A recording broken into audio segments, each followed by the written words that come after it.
ऊपर से लिपापोती हो रही है। निर्भया कांड की अगर मैं फिर बात करूं आपको, सरकार ने उनसे वादा किया था, निर्भया की मम्मी से और फादर से, कि आप जो हो गया अब उसका हम बदल तो नहीं सकते, ना हम आपके लड़के को ला सकते हैं। उन्होंने कोशिश भी की, उसको अब्रॉड भी ले गए थे, लेकिन अनफॉर्चुनेटली उनकी डेथ हो गई निर्भया की। जो उस समय की सरकार ने उनके मम्मी पापा से एक तरह से कमिटमेंट किया था कि उनका निर्भया का एक भाई था, आज की डेट में गवर्नमेंट के खर्चे वो पायलट बना हुआ है।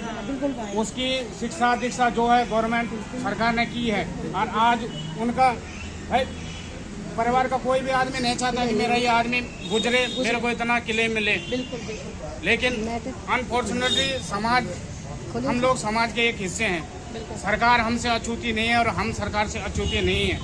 लेकिन इनको जो कमिटमेंट उस समय की मनमोहन सरकार ने की थी वो फुलफिल की है। आज हमें इस बात की खुशी है कि उस सरकार ने अपना किया हुआ वादा उनके साथ में किया। वैसे सरकार जो है वो तो पॉलिटिकल नहीं था, है ना। मैंने बताया यहाँ पर तो पॉलिटिकल होने के बावजूद आप उसको संरक्षण दे रहे हो, ये सबसे बड़ी शर्म की बात है। आपको तो उसको चाहे कोई भी हो उठा करके उसको विधिवत जो भी है न्याय संगत उनको न्याय मिलना चाहिए था। अंकिता समाज का डर तो होना चाहिए था समाज का। लेकिन इन्होंने क्या किया, इसमें भी अपने लिपापोती करते रहे, अभी तक भी कर। वो तो कल परसों भी ज्यादा उठी है बात की, गट्टू फट्टू है कोई साला का महीना। लेकिन इनको शर्म आनी चाहिए धामी को। अगर धामी जी की जगह में कोई दूसरा आदमी होता है अभी रिजाइन दे देता। बिल्कुल उन्हीं में उसकी भलाई भी है। मैं तो उसी की बोलूंगा, क्योंकि ईवीएम हैक करके तो पीएम बने हुए हैं, सबको पता है। अब हम किस मुंह से इनको प्रधानमंत्री बोले। आज जो है निर्भया का परिवार, लड़की तो नहीं है, लेकिन सरकार ने अंकिता के लिए क्या किया? कुछ नहीं किया। मैं अगर सरकार से पूछूं इन्होंने क्या किया? कुछ नहीं किया। न्याय देने की बजाय आपने उसको संरक्षण दिया। जो आदमी यहाँ रोडों पे या धरना प्रदर्शन रैली कर रहे हैं उनको भी आपने किसी प्रकार से प्रलोभन दे करके या फिर उनको डरा धमका करके वो भी ठंडे बस्ते में डालने की कोशिश की है। तो शर्म आने चाहिए बीजेपी सरकार को, केंद्र से लेकर स्टेट तक। अभी आपने देखा होगा कल परसों उन्नाव का एक विधायक है साला, वो भी बीजेपी का ही है, कुलदीप सेंगर। उसको दिल्ली हाई कोर्ट ने बरी कर दिया। और उसने सिर्फ ना उस लड़की का बलात्कार किया है, बल्कि उसके 5-6 रिश्तेदारों का भी मर्डर करवाया है। क्योंकि जो उसके विटनेस थे, गवाह थे, उनको उन्होंने, ताकि पैरवी मजबूत न हो सके, इनके सपोर्ट में उन्हें उनका भी मर्डर करवा दिया। और कोर्ट जो है उसको बाइज्जत बरी करे। शर्म आनी चाहिए उन जज को जो कुर्सी पे बैठे हुए हैं, या तो बिकाऊ हैं या फिर मजाक बना दिया। मतलब हमारे कानून को मजाक बना रखा है। कल इसी प्रकार से एक है वो साला मध्य प्रदेश का मनोहर धाकड़ किसको बोलते हैं?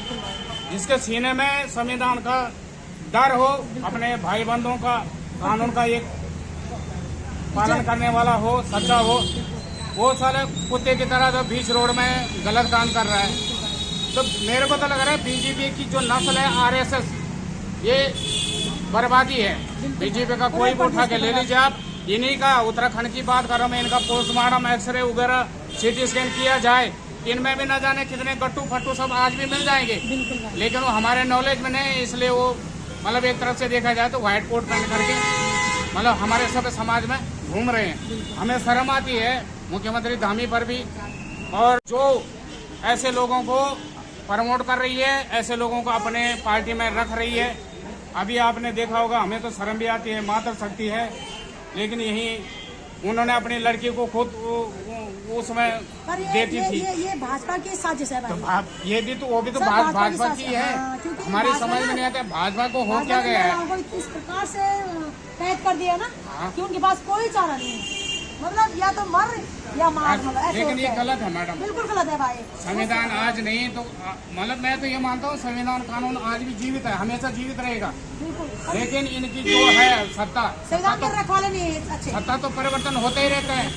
या तो कभी तो हमारा भी मन करता है कि हम भी फिर राजनीति में आए और फिर ऐसे ही काम करें, और हम करेंगे ऐसे काम तो फिर विधायकों के ही परिवार से करेंगे। फिर मैं इसमें माफी चाहता हूँ क्या बोल रहा हूँ, लेकिन जिस हिसाब मेरे को तो लग रहा है इनके साथ में टिट फाइट टाइट का कानून अपनाना चाहिए।